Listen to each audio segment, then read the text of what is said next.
আল্লাহ রাব্বুল আলামিন সূরাতুল আসর সময়ের কসম করলেন এই সূরার মধ্যে। আল্লাহ রাব্বুল আলামিন বলেন ওয়াল আসর সময়ের কসম, ওয়াল আসর সময়ের কসম।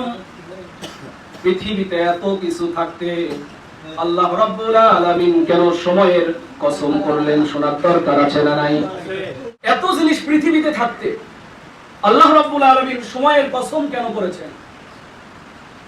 সময়ের কসম এই জন্যই করলেন, আর এমন একটি সময়ের কসম করলেন আসর।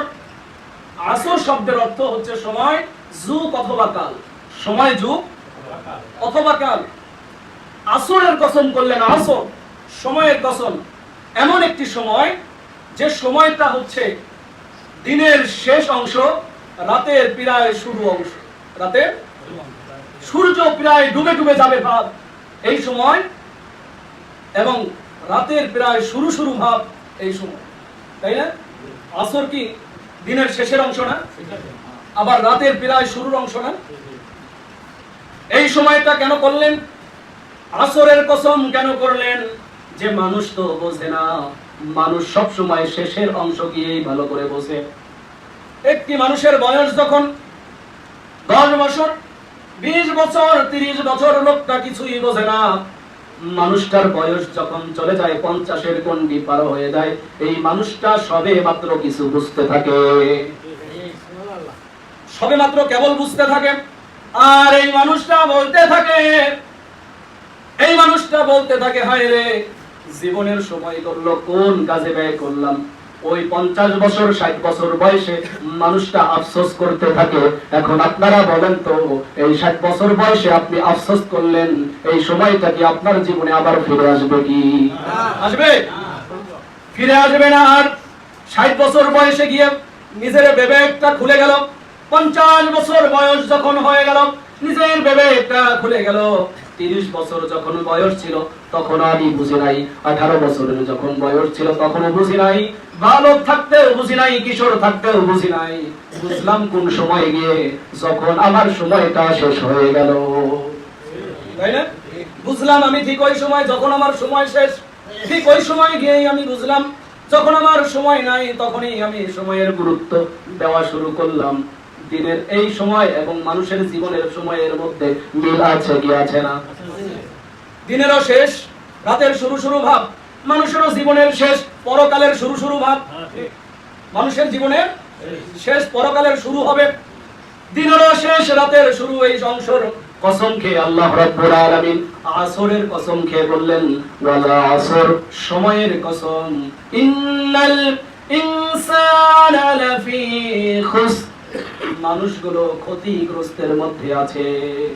মানুষগুলো নিশ্চয়ই মানুষগুলো ক্ষতিগ্রস্তের মধ্যে আছে। আল্লাহ রাব্বুল আলামিন এখানে বললেন ওয়াল আসর সময়ের কসম। আল্লাহ কসম করতেছে সময়ের কসম।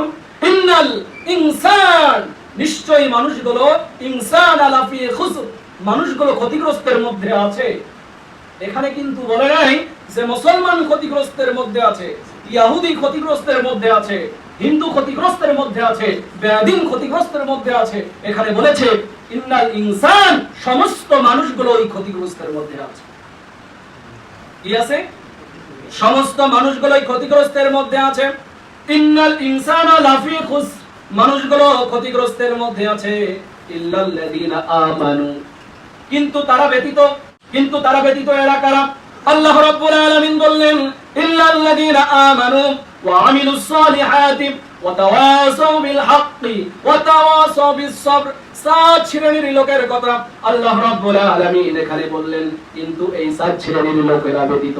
তাফসীর কারকরা লিখেন, সূরা আসর যখন লেখা শুরু করলেন, তাফসীর কারকরা লিখতেছেন পুরা কুরআনুল কারীম যদি নাযিল না হয়ে সূরা আসর নাযিল হয়ে যেত, পুরা কুরআনুল কারীম যদি না নাযিল হয়ে সূরা আসর নাযিল হয়ে যেত, তাহলে মানব জাতির কল্যাণের জন্য এই সূরা আসর যথেষ্ট হয়ে যেত। তাহলে কেমন গুরুত্বপূর্ণ সূরা, একটা খেয়াল করেছেন? 30 পারা না নাযিল হয়ে যদি সূরা আসর নাযিল হতো, সূরা আসর নাযিল হতো, আর এই সূরা আসর মানুষ বুঝতো, তাহলে এই সূরা আসর মানুষ জাতির জন্য, মানব জাতির জন্য কল্যাণ হয়ে যেত। সুবহানাল্লাহ। ইল্লাল্লাযীনা আমানু, 1 নাম্বার পয়েন্ট, এখানে চারটা পয়েন্টের কথা আল্লাহ রাব্বুল আলামিন বললেন। এক নাম্বার পয়েন্ট, ইল্লাল্লাযীনা আমানু, যারা আল্লাহ রাব্বুল আলামিনের প্রতি ঈমান এনেছে। কার প্রতি? আরো জোরে বলেন, কার প্রতি? চার শ্রেণীর লোকের কথা এই সূরায় আল্লাহ রাব্বুল আলামিন বললেন, যদি এই চার শ্রেণীর লোকের মধ্যে আমি পড়ে যাই তাহলে আমার কপাল ভালো। চার শ্রেণীর লোকের মধ্যে যদি আমি পড়ে যাই আমার কপাল ভালো। আর যদি এই চার শ্রেণীর বাইরে আমি পড়ে যাই, এক শ্রেণীও যদি আমার কম হয়, এই একটা পয়েন্টও যদি কম হয়, তাহলে আমার কপাল খারাপ। জীবনের সাথে মিলাই নিব তো আজকে ইনশাআল্লাহ। 2-1 মিনিট এদিক ওদিক হলে কি রাগ করবেন? চার শ্রেণীর লোকের কথা বললেন। এক নাম্বার, যারা আল্লাহ রাব্বুল আলামিনের প্রতি ঈমান এনেছে। কি করেছেন? যারা আল্লাহর প্রতি ঈমান এনেছে, গায়েবের প্রতি ঈমান এনেছে। এক নাম্বার তারা ব্যতীত। এবার আপনাদের কাছে প্রশ্ন, ঈমান আনা আর পাওয়া জিনিস কিন্তু এক না। আল্লাহ রাব্বুল আলামিন বললেন, যারা আমার প্রতি ঈমান এনেছে, যারা আমার প্রতি ঈমান এনেছে। ঈমান আনলো কারা? ঈমান আনছে যারা, তারাই হচ্ছে সাহাবায়ে কেরাম। ঈমান আনলো যারা, সাহাবায়ে কেরাম তারা। ঈমান আনছে যারা, নবীন, সালিহিন, সিদ্দিকিন তারা। এবার প্রশ্ন হচ্ছে, আমরা কি ঈমান আনছি না পাইছি? প্রশ্নের উত্তর হলো, আমরা তো ঈমান পেয়েছি। ঈমানটা কিভাবে পেলাম? যে পৈতৃক সূত্রে এই বাড়ির মালিক হলো আমার দাদা। দাদা যখন মারা গেল, দাদার সম্পদের মালিক হচ্ছে আমার বাবা হকদার। বাবা যখন মারা গেল তখন আমি হকদার। আমিও যখন মারা গেলাম তখন আমার সন্তান হকদার। আমি মুসলমানের ঘরে জন্ম নিলাম, আমি মুসলমান। ইহুদির ঘরে জন্ম নিল, সেই ইহুদি। খ্রিস্টানের ঘরে জন্ম নিল, সে খ্রিস্টান।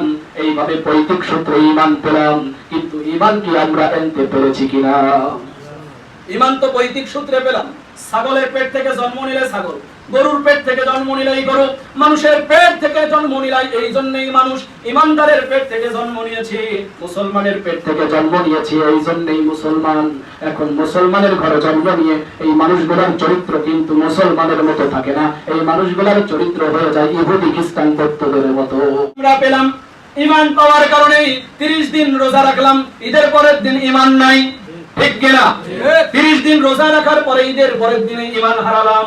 ঈমান যদি আমরা আল্লাহ রাব্বুল আলামিনের প্রতি ঈমান আনতাম, বেলালকে যেভাবে মারতে মারতে শহীদ করা হয়েছে, বেলাল ঈমান বিক্রি করে নাই, সুমাইয়া ঈমান বিক্রি করে নাই, সাহাবায়ে কেরামরা ঈমান বিক্রি করে নাই, প্রত্যেক নবী ঈমান বিক্রি করে নাই। প্রত্যেক নবী রাসূলের ঈমানের পরীক্ষা করা হয়েছিল। প্রত্যেক নবী রাসূল সাহাবীদের ঈমানের পরীক্ষা করা হয়েছে। ঈমানের পরীক্ষা ছাড়া খোদার কসম আপনি কবরে যাবেন আর আপনি আন্দাজি পাপ পেয়ে যাবেন, এটা এত সহজ বিষয় না। ঈমানের আপনার পরীক্ষা হবে। ঈমানের পরীক্ষা আপনার হবেই হবে 100%। ঈমানের আপনার পরীক্ষা হবে। ঈমানের পরীক্ষা ছাড়া আপনাকে কোনোদিন মাফ দেওয়া হবে না। প্রত্যেকটা নবী রাসূলের ঈমানের পরীক্ষা হয়েছে। হযরত ইব্রাহিম আলাইহিস সালাতু ওয়াস সালামকে আগুনের কুণ্ডের মধ্যে শুয়ে দেওয়া হয়েছে। অনেক নবীদের করাত দিয়ে দ্বিখণ্ডিত করা হয়েছে। আর আল্লাহ বলেছে, উট শব্দ করবা তো খবর আছে। বর্তমান সময়ে যারা ঈমানের পরীক্ষা দেয় তাদেরও ফাঁসির মঞ্চে যাওয়া লাগে। কথা বলেন ঠিক কিনা? ঈমানের পরীক্ষা আপনার দেওয়াই লাগবে। আর আপনি যদি সহজভাবে ঈমান পান তাহলে আপনার ঈমান আসবে একদিক দিয়ে আর যাবে আরেক দিক দিয়ে, তাই না? তাহলে 1 নাম্বার পয়েন্ট কি বলেন? আল্লাহর প্রতি যারা ঈমান আনছে। এবার প্রশ্ন, আমরা কি ঈমান আনলাম কি? আমরা ঈমান আনছি? ঈমান আনতে হবে, ঈমান আনতে হবে 1 নাম্বার পয়েন্ট। 2 নাম্বার পয়েন্ট, ইল্লাল্লাযীনা আমানু ওয়া আমিলুস সালিহাত, যারা সৎ কাজ করে। কোন কাজ করে? ইল্লাল্লাযীনা আমানু ওয়া আমিলুস সালিহাত, যারা সৎ কাজ করে, আমলে সলেহ করে। কি করে? যারা আমলে সলেহ করে, ভালো কাজ করে, মানব জাতির কল্যাণের জন্য কাজ করে। মানব জাতির কল্যাণের জন্য যারা যারা কাজ করে, এটার নাম হলো আমলে সলেহ। আমলে সলের মধ্যে যত আমলে সলেহ আছে তার মধ্যে সবচেয়ে গুরুত্বপূর্ণ ভালো কাজ হচ্ছে আমলে সলেহ হচ্ছে আপনার একটি সন্তানকে আপনি যদি আলেম বানান, আর এই আলেম সন্তানটা হাফেজ আলেম, এই সন্তানটা যদি আপনি যখন মারা যাবেন, আপনি মারা যাওয়ার সাথে সাথে হাতটা উঁচু করে দিয়ে আল্লাহর কাছে বলবে, রব্বিরহামহুমা কামা রব্বায়ানি সগীরা। এই যে সন্তানটা বলতে দেরি হবে, বাবা মার কবরের আযাব থামতে দেরি হবে। এটা হচ্ছে সবচেয়ে বড় আমলে সলেহ। নেক সন্তান পৃথিবীতে রাখা হচ্ছে আমলে সলেহ। রাসূলুল্লাহ সাল্লাল্লাহু আলাইহি ওয়াসাল্লাম বলেন, তোমাদের কান দিয়ে শুনতেছো কিয়ামত হবে। কিয়ামত হবে, কিছুক্ষণের মধ্যে কিয়ামত হবে। তার আগ মুহূর্তেও তোমরা একটা চারা গাছ লাগাও। কি গাছ? গাছের চারা লাগাও এই গাছের চারা, কিয়ামতের দিন মহা মুসিবতের সময় আমলে সলের সওয়াব তুমি ওই সময় পাবা। সুবহানাল্লাহ। তাহলে কত গুরুত্বপূর্ণ আমলে সলে। ভালো যত কাজ আছে সমস্ত ভালো কাজ মানব জাতির কল্যাণের জন্য, যত কাজ আছে সমস্ত কল্যাণের কাজ হচ্ছে আমলে সলে। 2 নম্বর পয়েন্ট। কয় নাম্বার? এবার আমি কি আমলে সলে করি? বলেন করি। যদিও টুকটাক করি, যতটুক মানুষের উপকার করি তার চেয়ে বেশি ক্ষতি করি। কথা বলেন ঠিক কি না? যতটা মানুষের ভালো করি তার চেয়ে বেশি ক্ষতি করি। আর যদি কাউকে একদিন উপকার করি তাহলে সে বলার আগে আমি তো সারা গ্রামে ঢোল পিটাই বলি অমুকের উপকার করে আসলাম। কথা বলেন ঠিক কি না? সে বলার আগে আমি নিজেই বলি অমুকের উপকার করে আসলাম। সম্মানিত হাজিরিন, 2 নম্বর পয়েন্ট কি বলেন? জোরে বলেন। আমলে সলে। জোরে বলেন না। আমলে সলে নিজের জীবনের সাথে মিলাই। 2 নম্বর পয়েন্ট আমলে সলে। 3 নম্বর পয়েন্ট ইল্লাল্লাযিনা আমানু ওয়া আমিলুস সলিহাত ওয়া তাওয়াসাউ বিল হক। এইবার সমস্যা। ওয়া তাওয়াসাউ বিল হক। জোরে বলেন না। ওয়া তাওয়াসাউ বিল হক। জোরে বলেন হক। এইবার সমস্যা। সারাদিন ভালো ছিলাম কিন্তু এইবার সমস্যা। ইল্লাল্লাযিনা আমানু ওয়া আমিলুস সলিহাতি ওয়া তাওয়াসাউ বিল হক। হক পথে চলতে হবে। কোন পথে? হক পথে চলতে হবে। হক কথা বলতে হবে। কালাকে কালাই বলতে হবে, সাদাকে সাদাই বলতে হবে। এই যোগ্যতা আমার মধ্যে থাকতে হবে। কি করতে হবে? সাদাকে সাদাই বলতে হবে। আপনারা কি রাগ করেছেন নাকি? এই ঈদের পরের দিন থেকে এই পর্যন্ত খালি গরুর গোশতই খাইতেছে। শরীরে জোর নাই কেন?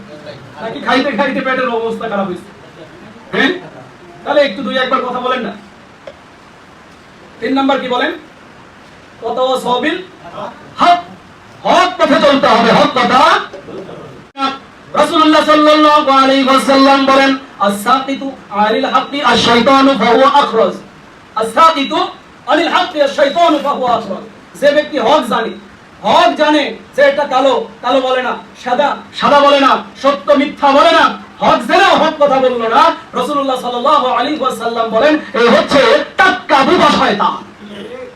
জোরে বলেন না। টাটকা বোবা শয়তান।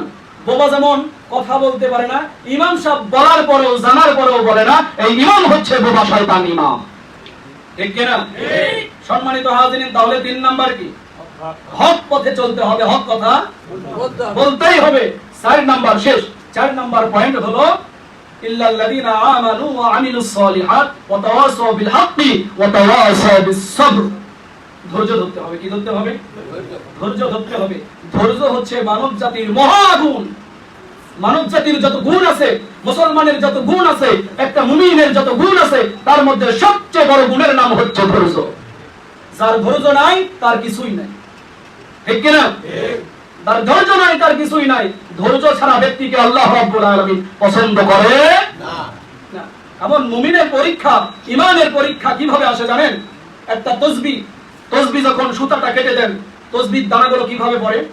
একটার পর একটা, একটার পর একটা, একটার পর একটা পড়তেই থাকে, তাই না?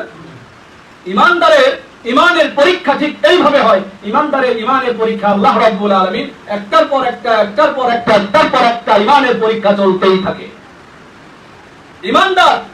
ঈমানদারের প্রথম পরীক্ষা হবে তার সম্পদ, হয়তো সব সম্পদ নষ্ট হয়ে যাবে। সম্পদ নষ্ট হয়ে যাবে, ঈমানের পরীক্ষা। সন্তান আছে, সন্তান মারা যাবে, ঈমানের পরীক্ষা। ঈমানের পরীক্ষায় আপনাকে ফাঁসির মঞ্চে ঝুলাবে, এটাই আপনার ঈমানের পরীক্ষা। ঈমানদারের বিপদ একটার পর একটা, একটার পর একটা করে আসতেই থাকবে। আর ঈমানদার আল্লাহর প্রতি ভরসা রাখবে। আল্লাহর প্রতি যদি ভরসা ঈমানদার না রাখে তাহলে ঈমানদারের আর ঈমান থাকবে না। আল্লাহর প্রতি ভরসা রাখতে হবে। ফাঁসির মঞ্চে গেছেন আপনি, তখনও ঈমানদারের আল্লাহর প্রতি ভরসা রাখতে হবে যে আল্লাহ হয়তো এই ফাঁসির মঞ্চে ঝুলিয়েই আমাকে আল্লাহ রাব্বুল আলামিন জান্নাত দিয়ে দেবেন। সুবহানাল্লাহ। ওই সময় ঠিকঠাক থাকতে হবে। এত সহজেই আপনাকে আল্লাহ রাব্বুল আলামিন জান্নাত দেবে আর আপনি এত খুশি হয়ে গেছেন যে পীর সাহেব আমাকে বলছে যে জান্নাত আমাকে দেবে। এত সস্তা না, জান্নাত মামুর বাড়ির কলা না যে সিলে মুখে দিবে আর আপনি চেপে চেপে গিলে খাবেন। এত সস্তা না। কথা বলেন ঠিক কিনা? সম্মানিত হাজিরিন, তাই আসুন, কয়টা বলেন তো? কথা শেষ। কয়টা? 4টা পয়েন্ট আমাদের জীবনের সাথে যদি মিলে তাহলে আমার কপাল ভালো, আর 4টা জিনিস যদি আমার কপালের সাথে না মিলে, আমার জীবনের সাথে না মিলে, আমার কপাল খারাপ। সেটা আমি হই আর আপনি হন, যেই হয়, আমার সাথে মিললে আমি ভালো, আমি ঠিক আছি। আমার সাথেও যদি, আমি ইমামের সাথেও যদি না মেলে, তাহলে আমি, আল্লাহ রাব্বুল আলামিন যে বলছে যে এরা ক্ষতির মধ্যে আছে, তাহলে আমি ক্ষতির মধ্যে আছি। আপনার সাথে যদি না বলে, আপনার সাথে